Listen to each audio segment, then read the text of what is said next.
Donc, je vous présente aujourd'hui le projet STENT. On verra plus tard si c'est une épopée ou pas. Mais donc, vous l'avez entendu plusieurs fois donc, au cours de ce forum. Donc, il y a une urgence à réagir pour lutter contre l'émission des gaz à effet de serre et à stocker de plus en plus de CO2. Donc, c'est un projet qui va dans cette philosophie.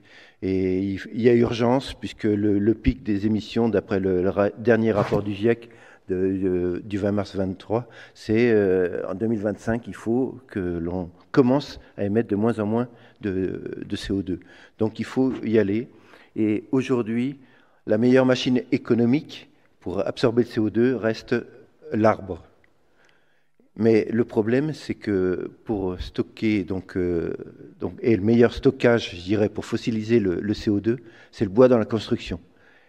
Et la difficulté, c'est qu'en forêt, on n'a pas seulement des grumes de taille exploitable, il y a aussi des très grosses grumes. Et donc, il faut gérer durablement la forêt et exploiter ces très grosses grumes. Donc, juste une petite définition d'après l'inventaire forestier national. Les très gros bois, ce sont les bois qui ont un diamètre supérieur à 67 cm et demi sur écorce. Donc, c'est pour qu'on parle tous de la même chose. Et donc, au niveau national, donc, à la fois à l'ONF, à la fois au CRPF, pourquoi y a-t-il des difficultés de mise sur le marché des très gros bois? D'une part, c'est que l'outil industriel est mal adapté, parce que la majorité des scieries de grande taille ont des cantères dont la taille maximum est 60 cm. Mais ensuite, même on pourrait imaginer qu'on augmente le gabarit de ces scieries, mais l'autre phénomène, c'est que la qualité du bois, de ces très gros bois, présente des défauts cachés qui sont découverts seulement lorsqu'on les coupe en scieries. C'est ce qu'on appelle l'effet Kinder Surprise. Donc STENT est une solution innovante qui veut utiliser les très gros bois pour des ouvrages de génie civil, tels que les ponts et les dalles de grande portée de l'ordre de 12 à 16 mètres. Donc le gisement de ces très gros bois est énorme. En France, c'est 8 millions de tiges de résineux, et dont 4 millions de sapins pectinés. Donc on vous l'a dit ce matin, le sapin n'intéresse pas beaucoup pour les bois techniques, puisqu'on a un mal fou à le sécher. Donc un gisement très important. Donc l'objectif de STENT, c'est de résorber ce stock sur un siècle. On ne va pas tout faire en 10 ans. L'objectif, c'est de conserver des très gros bois en forêt, notamment pour garder la biodiversité. Donc ce STENT divisé par 100, donc c'est STENT 1%. Si on valorise seulement 1% de cette ressource des très gros bois par an, ça représente 80 000 grumes à travailler, c'est 450 000 mètres cubes de très gros bois à exploiter, c'est 1 million de mètres carrés de dalles collaborantes, dont je vais vous expliquer le système, 360 000 tonnes de CO2 fossilisées par an, mais ça ne représente que 3 jours de la croissance de la forêt en France. Donc on renouvelle très rapidement cette matière première ponctionnée. Mais donc c'est aussi un projet qui lutte contre le réchauffement climatique. Donc si on considère qu'on laisse la place à une jeune pousse pour qu'elle prenne la place et qu'elle devienne un gros bois, un très gros bois, donc sur 100 années, c'est 4500 tonnes de CO2 ôtées de l'atmosphère. Donc c'est une machine qui transforme le dioxyde de carbone de l'atmosphère en matériau de construction à raison de 12 tonnes de CO2 par jour.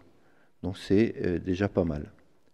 Ce qui différencie STENT des autres techniques, c'est que à l'heure actuelle, dans les colloques de génie civil qui se passent au niveau national, on nous présente des ouvrages de franchissement à base de lamellé-collé dalles bois-béton réalisés par du lamellé-collé avec des poutres, par exemple, de 80 par 80.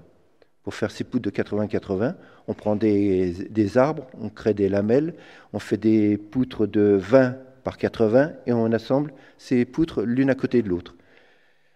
Et alors qu'on peut s'interroger, pourquoi faire du lamellé-collé quand dans nos forêts, il existe naturellement ces sections.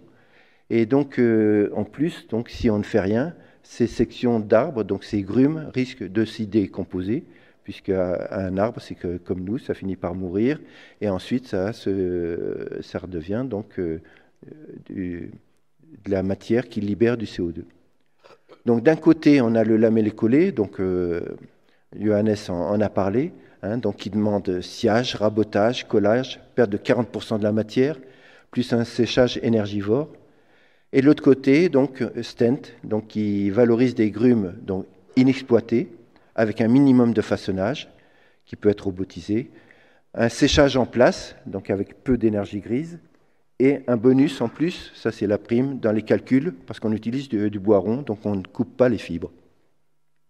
Et Julius Natterer, donc, bon, je suis un de ses disciples, hein, vous l'avez compris, donc utilisait ces dalles donc, de tablier à base de bois massif, donc en valorisant donc, l'effet social, comme il disait, c'est-à-dire qu'une grume donc, qui a un défaut ponctuellement a toujours donc, les grumes d'à côté, hein, ces grumes mitoyennes, pour les soulager.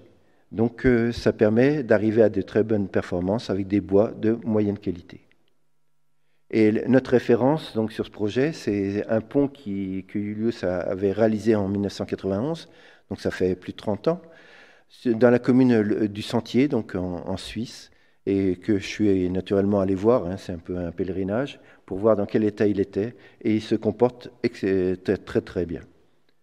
Et Julius avait aussi fait donc, à l'EPFL des tests sur des tabliers autoportants jusqu'à 17 mètres de portée. Hein, donc il y a de la marge. Donc le projet Stent, donc vous l'avez compris, c'est un tablier en dalle massive bois-béton, donc qui est issu des recherches que nous avons faites depuis 1998 donc sur le Lignadal, que nous avons développé donc, avec l'entreprise Lignatech. Et donc, à part que là, les sections sont un peu différentes. Donc, le tablier est réalisé seulement donc, avec une grume. On fait une fente à cœur bon, pour permettre que le séchage se passe bien. Et on fait des queues d'aronde donc dans l'esprit du Lignadal, donc en partie haute. Et pour reprendre les efforts de cisaillement, on fait des raidisseurs continus en béton armé qui forment donc butons, qui reprennent les efforts de cisaillement et qui répartissent les efforts donc, sur les grumes pour éviter donc, l'effet piano.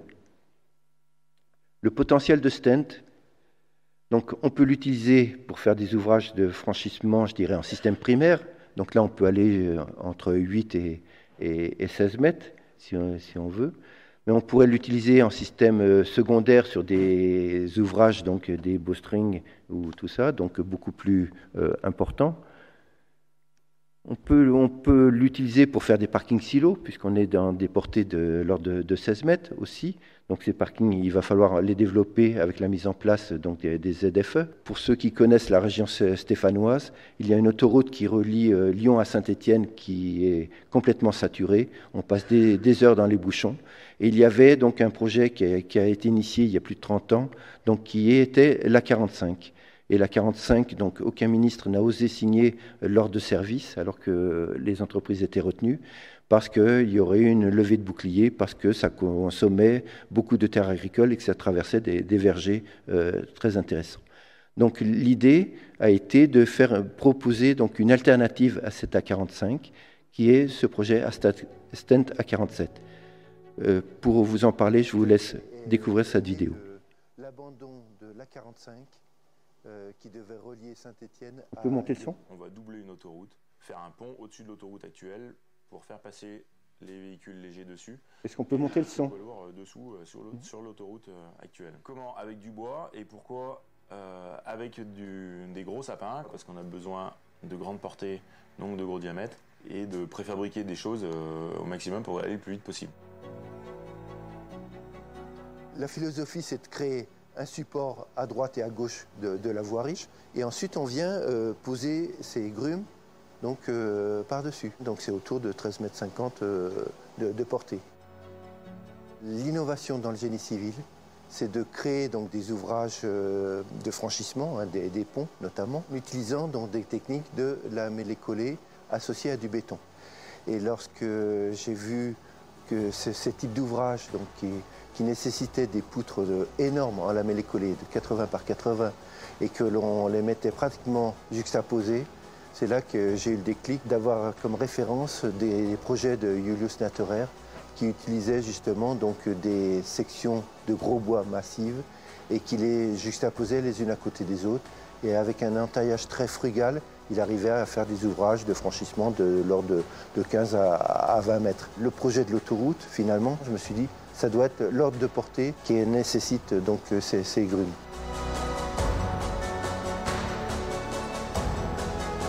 En laissant les gros bois en forêt, on empêche donc à la fois d'exploiter les autres arbres et on empêche surtout les jeunes pousses de croître par régénération naturelle. Ils sont nombreux dans la région Rhône-Alpes. Comment valoriser ces gros sapins?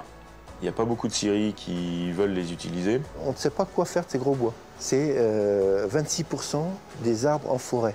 Un arbre sur 4 n'est plus exploitable par de la scierie industrielle. Au-delà de 60 cm, les scieries industrielles n'en veulent pas. On va les prendre tels que, et on va les mettre en œuvre tels que. Donc au départ, moi j'imaginais mettre des modes doux. J'ai eu des critiques sur cet aspect de faire du vélo à côté d'une autoroute. Donc le projet suivant, donc avec les ingénieurs qui nous entourent, dont je vais présenter après, c'est de faire passer au centre plutôt un mode de transport collectif. Donc on a encore du sur la planche. Donc juste Stent, c'est 300 000 mètres cubes, si vous voulez, de gros bois. C'est 53 000 grumes seulement. C'est 640 mètres carrés de dalles collaborantes, c'est 284 000 tonnes de CO2 stockées.